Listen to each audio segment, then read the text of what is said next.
is narrow in China is because of government control. Like the reason that we define this narrowly is because we want to have a formal securities market that is small, and we know what's going on in it, and we know who the money is going to because we give them licenses to issue this stuff. So if that's the case, then it might be, from the government perspective, kind of an optimal regime what they have now, which is to say, you can either get a license and be within that narrow system, or you can raise your funds outside of that, but then it's illegal and you could be put in jail at any time. Maybe that's exactly what they want, because they want to control how funds are channeled and who gets them. And maybe this is a way that to narrow his to non-bank lending, right? Because what he's proposing is a securities law regime with some regulation. Yeah. Right. So I think he wants. Maybe I'm putting words in his mouth, but what I think he might say is, look, the current regime isn't really working, right? Because we have all these scandals.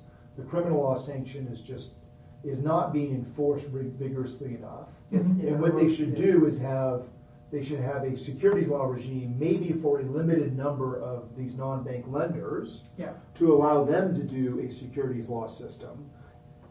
But it's a limited number enough, maybe, to the government can control it, and not allow every manufacturing firm to issue its own securities. That may be a way to a policy reason why you might want to limit to non-bank lenders. But he has to do some more research first. Yeah. So part of the answer would be, it's happening anyway on a large scale and causing all sorts of problems, and that seems like a sensible answer to me, because it responds to what I thought might be the objection, which is, on balance, it's better for us, the government, to have this system, even if it's leaky, because at the end of the day, it still constrains the overwhelming part of the formal lending and securities issuance within the little sandbox that we want it to be in.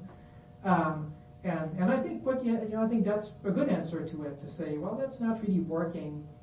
It's creating all kinds of other problems, and it's not helping too much for your objective anyway. Right. You need the second sandbox here. Yeah. That sounds sensible to me. Yeah. All right. Oh, and the last question about this. You mentioned at some point that there are some platforms, some intermediaries who are listed, who are within the formal sandbox.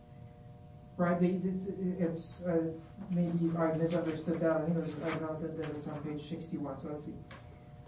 Only the several platforms that are listed in the stock market have periodic disclosure systems. So there are platforms that are listed, and I would like to know a little bit more about that. Is the government saying, okay, there are some platforms that will be authorized to issue like formal bonds and shares or whatnot, and they're legal?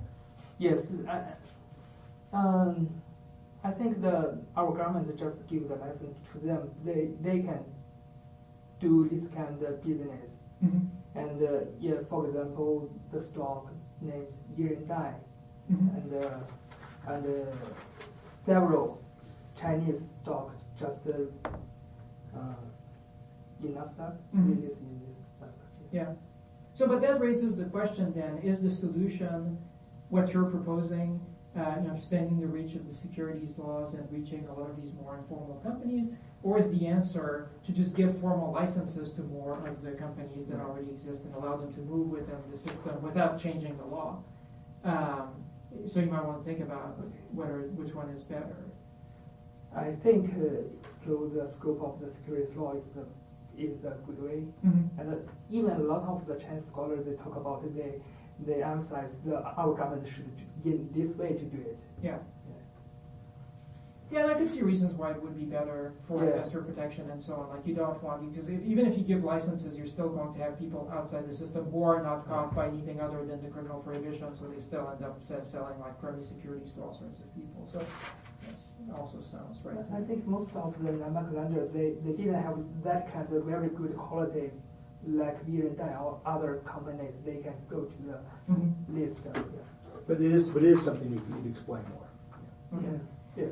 Okay, and finally, the last part that you've started putting together about how banking type regulation might apply to all this.